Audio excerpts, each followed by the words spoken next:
Bueno, vámonos al tema de Chile, ¿verdad? Ya estamos pasadas las 8:30 de la noche, compañero Gustavo. Tenemos ahí lo tenemos, compañero, desde Chile, desde la región de Paine, ¿no? Correcto.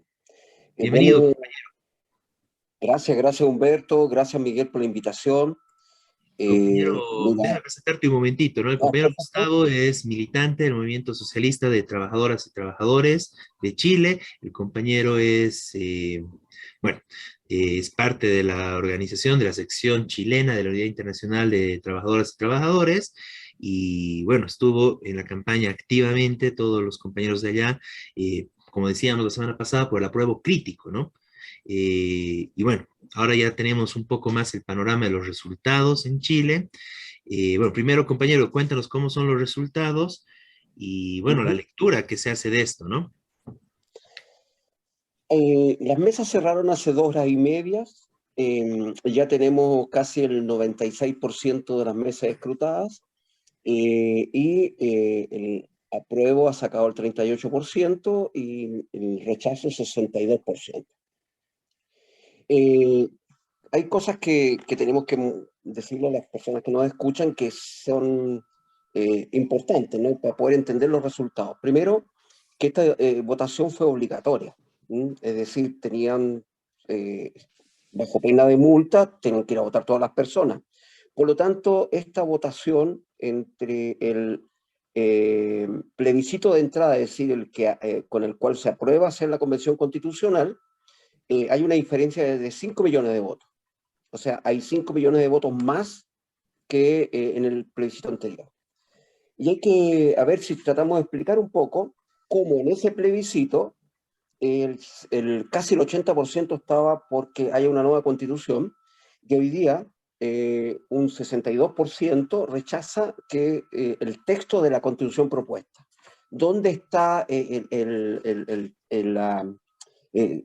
cómo podemos explicar esto? Bueno, hay que pensar lo siguiente, desde la gente del rechazo, que ordenaba a la derecha, a los empresarios y a un sector importante de aquellos que gobernaron este país, que son la concertación, eh, su campaña es una campaña de bastante, que empezó difamando a la propia convención, menoscabando el hecho que fueran de pueblos originarios, aquellos que dirigían o los que participaban, incluso mostrando que habían sido gente fue elegida porque andaba con un disfraz de tal cosa y por lo tanto no tenía ningún tipo o importancia. Pero además, cuando empieza el proceso ya final, lo que se caracteriza de la campaña del rechazo es la mentira. La mentira, la mentira, la mentira, la mentira. Usted hacía un comentario recién de Argentina sobre alguien que habla malas palabras y que se construyen sobre eso y se construyen, por supuesto, sobre la mentira. Un poquito a lo Trump, ¿no? Un poquito a lo Trump. Y eso acá fue fuerte. Había que estar permanentemente explicando muchas veces aquellas cosas de que con la nueva constitución te podían quitar la casa, te podían quitar el auto, o los pueblos originarios iban a tener más derechos por sobre el resto de los que no somos del pueblo originario, o sea, los que dentro de este lenguaje se decía los chilenos, ¿no? Los chilenos iban a tener menos derechos que los pueblos originarios. Entonces, se armó todo un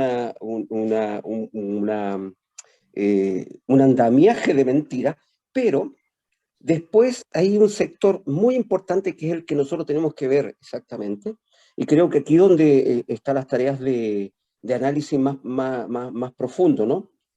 Y es que, y esto lo tenemos que reconocer, que compañeros de la UITSI habían conversado con el partido acá sobre esta posibilidad de que un sector importante de personas que no habían votado, que no van a votar nunca, o de sectores que la están pasando muy mal con la inflación, muy mal con los salarios, muy mal con la falta de empleo, tomara el rechazo como una herramienta para decirle al gobierno que está desconforme. Y probablemente eso tuvo mucha fuerza, ¿ya? Y uno lo entiende lo siguiente. Desde dos ángulos lo voy a presentar. Primero, los posteos que hay en el Internet, digamos, de lo que se ha publicado. Y me llamaba la atención que gente que votó rechazo dice, bueno, ahora vamos a escribir una buena constitución. Ahora vamos a escribir una buena constitución. Entonces, la verdad que uno puede detectar que el tema de rechazar no estaba por el lado de apoyar la vieja constitución de Pinochet, sino de continuar de un modo distinto y con otros mecanismos el tema de una nueva constitución. Y es tanto así que las declaraciones de un sector de la exconcertación, llamados acá ellos mismos autodenominados amarillos por Chile, que están planteando y plantean que al final del año, o sea, no más allá de un año, debería haber otra constituyente. Entonces, evidentemente el régimen político golpeado, vapuleado por el movimiento de masas del 2019, que logra canalizar a través de este sistema, de esta forma de convención constitucional, una constituyente, ¿sí? Es una constituyente, pero bien recortada, y así y todo sale una constitución o una propuesta de constitución bastante progresiva, que evidentemente lesiona o lesionaría los intereses de los grandes empresarios y generaría una mayor participación de la gente frente a los temas del país. Eso no lo pueden digerir, pero tampoco pueden quedarse con lo que hay. Entonces, en este punto es que aparece una cosa que el presidente de la República ya venía planteando hacía rato, se llamaba la Constitución de Todos, y que se va a transformar probablemente en un acuerdo nacional entre todas las fuerzas, digamos, del viejo régimen, incluyendo la burocracia, incluyendo algunos dirigentes de organizaciones sociales, para ver cómo desde el Parlamento o desde fuera de él hacen algún tipo de reforma para poder contener el problema de las necesidades y las demandas que han tenido y que no han podido resolver. Entonces, ¿por qué no pueden resolverla? Eso es muy importante, no pueden resolverla por dos razones muy importantes. Primero, porque el régimen económico que tenemos solo aumenta la desigualdad y agranda las diferencias entre los que tienen mucho dinero y los que vivimos de un salario o de una pensión, por un lado, y por otro lado está el tema de que siguen siendo los que deciden, unos pocos, en relación al conjunto de las necesidades del pueblo. Ese problema no lo pueden resolver si no es echando abajo el régimen, y eso no están dispuestos.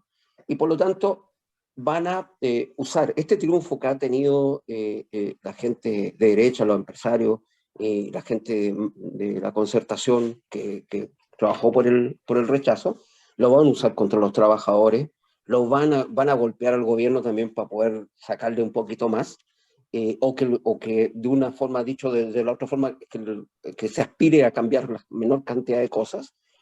Y bueno, ahí nosotros tenemos que decirlo categóricamente. Esto es un triunfo de ese sector. Y eso va a golpear seguramente a los sectores que han luchado, se han colocado en esta campaña por el apruebo. Sin lugar a dudas.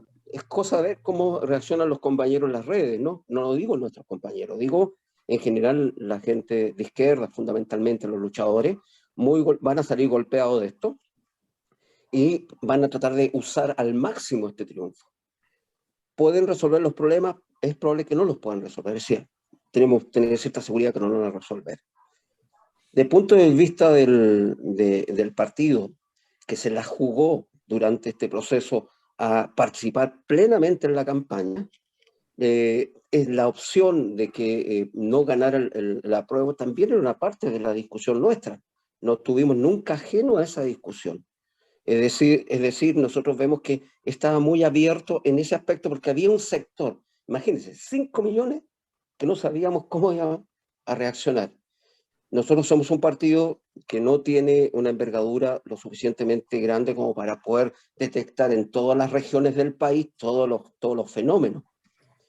Pero solo para cerrar, compañeros, quiero mostrarles que en este tramo de mucha actividad electoral, nunca dejó de haber luchas, nunca dejó de haber movilizaciones de los trabajadores y de los sectores más postergados que por el modelo. Por lo tanto, eso queda ahí, queda y de un modo, no sé si ustedes tuvieron la posibilidad, los compañeros que nos escuchan, han tenido la posibilidad de leer la propuesta que se hacía, y era bastante progresiva en muchos aspectos: disidencias sexuales, mujeres, paridad, pueblo originario, la defensa de la naturaleza, el reconocimiento de los animales como seres sintientes, es decir, todos unos aspectos que son democráticos, pero también algunos que eran reinteresantes para la clase trabajadora, como por ejemplo la negociación ramal, la negociación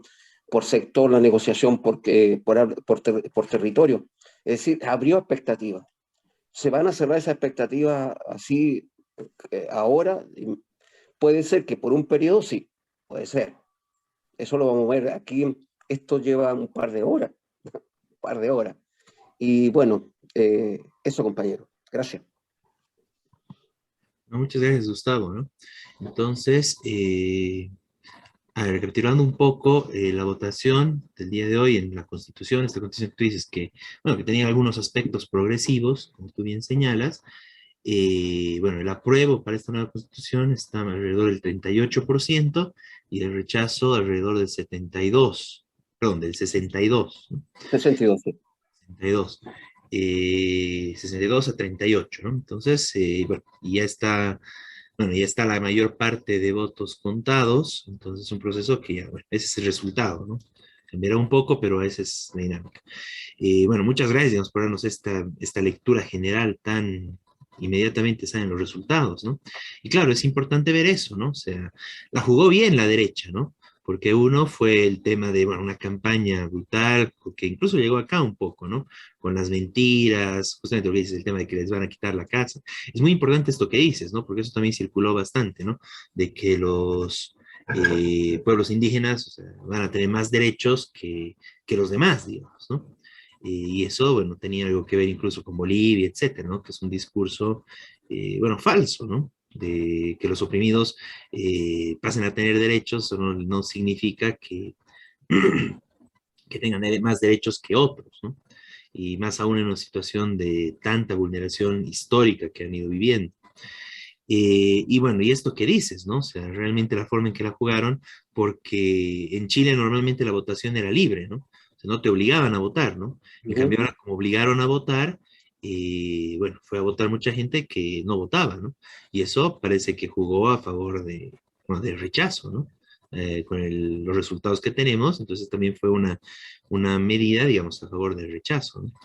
Es muy importante la lectura que tú dices, o sea, realmente hay que ver esto, que es un triunfo de la derecha en este caso, y bueno, también hay que echar la culpa de todo esto, o sea, y hacer el balance concreto a lo que está haciendo el gobierno de Boric, ¿no?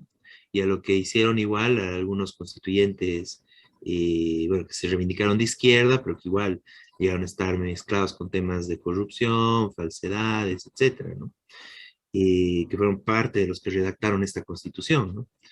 Y el otro elemento en todo esto es, bueno, igual hay que ver qué va a pasar, ¿no? O sea, viene aliento esa idea de que, y claro, sería correcto, ¿no? Que la gente diga, ahora sí vamos por una constitución como queremos, ¿no? Y que, bueno, de todas formas, todo este tiempo que ha ido ganando la derecha le sirve, ¿no? Veamos unas imágenes. El estallido del 2019 fue tremendo, ¿no? Y realmente fue una expresión del cansancio del pueblo chileno con todo lo que fue, bueno, prácticamente lo de la dictadura y lo que vino después de la dictadura, ¿no? Que fue prácticamente una dictadura ya del capital, digamos, ¿no? No directamente militar, pero una dictadura de los grandes empresarios, ¿no? Y este deseo de cambiarlo todo, yo creo que sigue ahí, ¿no? Y eso es, bueno, sobre eso estaremos, continuarán las movilizaciones, continuará la lucha, este tema de la situación de los trabajadores y ese tema también, ¿no? Que está fuerte la inflación en Chile y eso está golpeando a los trabajadores, ¿no? Y eso es más o menos como que, bueno, hicieron esto el 2019 y los empresarios, los grandes millonarios de Chile están tratando de pasarle la factura mediante la inflación al pueblo trabajador, ¿no? Entonces, bueno, muy buena la lectura y me parece que hay que, bueno, sentar eso, ¿no? O sea, el desgaste de Boric y el hecho de que Boric no está cambiando las cosas como la gente quería, ¿no? Te quiero contar una cosa. Si uno ve los resultados 62-38, es casi la encuesta de apoyo al gobierno. O sea, está expresado, Interesante no eso. es lo mismo, es cierto, no es lo mismo, pero se parecen. Y entonces en algún sentido uno puede detectar que en el voto rechazo no es el apoyo, no es el apoyo a la constitución de Pinochet. Eso lo podemos casi descartar, salvo un sector que es ultraderechista, pero sino que hay mucho de voto castigo en este proceso, que tendremos que detectarlo, verlo, conversar, porque si hay algo que tuve la posibilidad de comparar por tiempos, la última vez que yo estuve en una campaña acá fue un poquito antes del 2018 y pude estar después 3 o 4 años más tarde en otra campaña, en esta, y poder detectar un fenómeno que yo creo que es novedoso para nosotros, y es que las personas, cuando tú vas a entregarle un volante, así sea que ellos ya hayan decidido rechazar, como nos ocurría a nosotros, conversan. Conversan sus problemas, conversan las cosas, ¿ya?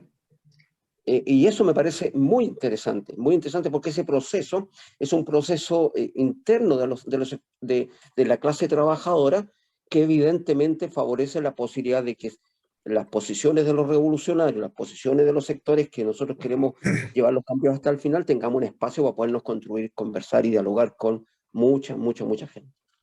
Claro. Muy bien. No, muchas gracias, Gustavo. Entonces, bueno, ese grito que había del 2019, Chile despertó. Bueno, de ninguna forma es que Chile vuelva a dormir, ¿no? Chile sigue despierto. Lo que tú dices es muy importante, ¿no? Sigue discutiendo, está viendo cómo se abre camino, conjunto de trabajadores del pueblo trabajador chileno, cómo se abre el camino hacia adelante, ¿no? Cómo se abre el camino hacia un futuro, ¿no? Hacia un futuro ya libre de todas esas trabas de la dictadura, de la constitución de la dictadura, etcétera, ¿no? Está muy bien eso. Perfecto. No sé, José Luis, Miguel, si quieren comentar algo, deseo. Si me permiten, sí, primero, gracias, hermano Gustavo, por compartirnos estas reflexiones sobre un proceso que ciertamente nos preocupa.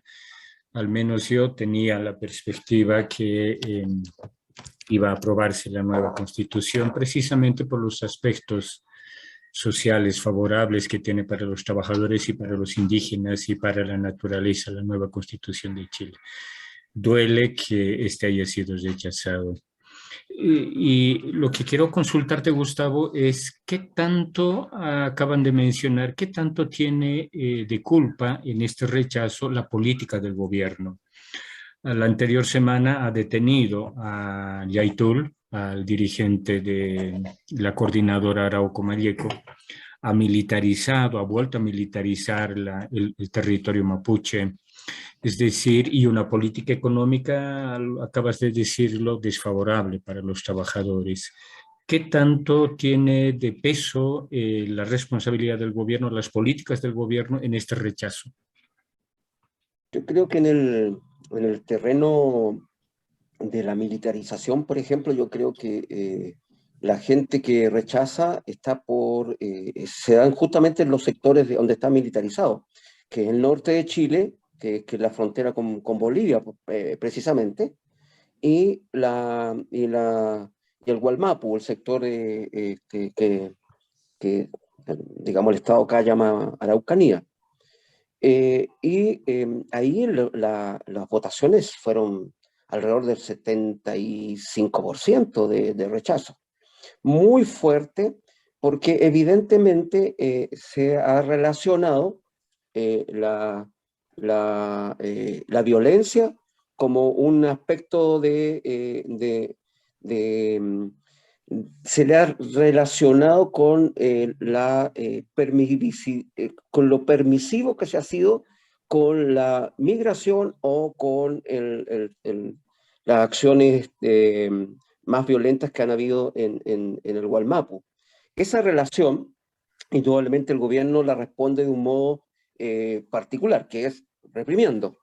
Y en ese sentido, tampoco, incluso de los sectores que quieren llegar a tener una autonomía mucho más importante, en el caso del Gualmapu, tampoco generan simpatía y probablemente hay rechazo en ese sentido, pero desde de sectores que son más radicales con respecto al tema del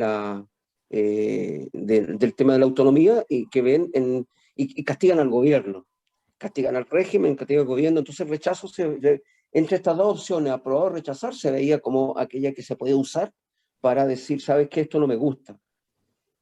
Creo que por ahí puede haber una explicación y sin lugar a duda la presión del dinero y de las noticias y de las falsedades fue fuerte, muy fuerte, pero muy fuerte, ¿ya? Y algo que era importante, acá en la pandemia, cuando estaba arreciando lo peor, se lograron dos herramientas usó el gobierno de Piñera. Usó una herramienta que él la podía usar, que se llama NIFE, que era plata para los sectores más pobres, ¿ya? Se llamaba así, IFE. Pero también pudimos lograr 3 retiros de los fondos de pensión, 3 10%. Y eso atenuó bastante, yo diría mucho, la situación del movimiento de la gente. Bueno, en el gobierno de Boris se dieron dos cosas. El rechazo a uno de los retiros, el gobierno estuvo en contra de otro retiro más de la AFP y además estuvo en contra de entregar el IFE. Entonces había un sector importante, de los sectores más desposeídos de los trabajadores, que sin los subsidios o sin el retiro de sus propios fondos de pensión, se encontraron con un gobierno que era insensible al tema del alza de precios. Y por lo tanto, uno puede pensar, ¿cierto? Podríamos pensar que ese sector se desquitó, ¿ya?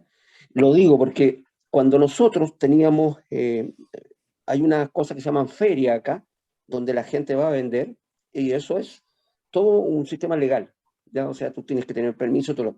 Pero hay un sector que es informal absolutamente, y dentro de ellos hay unos que ni siquiera tienen la posibilidad de tener una cubierta sobre sí mismos, sino que están en el suelo directamente. Y tú podías ver que los más desposeídos, aquellos que fueron a vender algo que tenían en la casa, porque si no, no comen, ellos rechazaban. Ellos rechazaban. Y es por justamente esto. Y te decían, voy a rechazar porque este gobierno no me ayuda en nada. Me mintió. Fue un desastre. Entonces, por eso uno no puede interpretar directamente el rechazo como un apoyo al gobierno, o sea, digamos, a la constitución de Pinochet. Y ellos lo saben. Y ellos lo saben. Y por eso ya venían negociando hacía rato el tema del acuerdo nacional. Ya le pusieron nombre, se llama la constitución de todo. Y ya venían conversando porque decían rechazar para reformar, y el gobierno mismo decía aprobar para reformar. ¿Ya? Imagínate, en esta constitución propuesta, el Estado no podía ocupar los militares en las labores de seguridad pública. No estaba en la propuesta. Y ellos decían, si se aprueba, entonces hacemos una reforma a esta reforma para poderlo sacar a la calle. O sea, si la derecha quiere tener los militares en la calle y el gobierno quiere tener los militares en la calle, es porque saben que no van a poder resolver los problemas con tanta facilidad como estiman, particularmente la resistencia a seguir cayendo en el hoyo de la miseria y la desigualdad. Entonces, yo creo que ellos están buscando, yo diría, en términos así un poquito más históricos, diría yo, hacer que sea más bonapartista, por decirlo así, de un modo, el régimen. Lo necesitan los militares en la calle. De hecho, una parte importante del país tiene militares, muy importante. ¿Mm? Por lo menos tres regiones en el sur y 2 regiones en el norte, de 17 que tenemos. ¿Mm? Muy bien.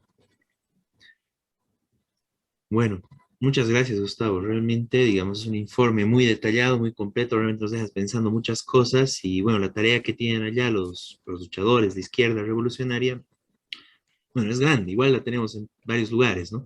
Pero frente a este hecho, y bueno, es muy esclarecedor todo lo que nos dices, ¿no? O sea, en gran parte, bueno, la política de Boric fue la que logró este rechazo, ¿no? La política de bueno, no atender las necesidades más sentidas de los más pobres y continuar con la militarización también, ¿no? Eh, muy importante. No, muchas gracias, Gustavo.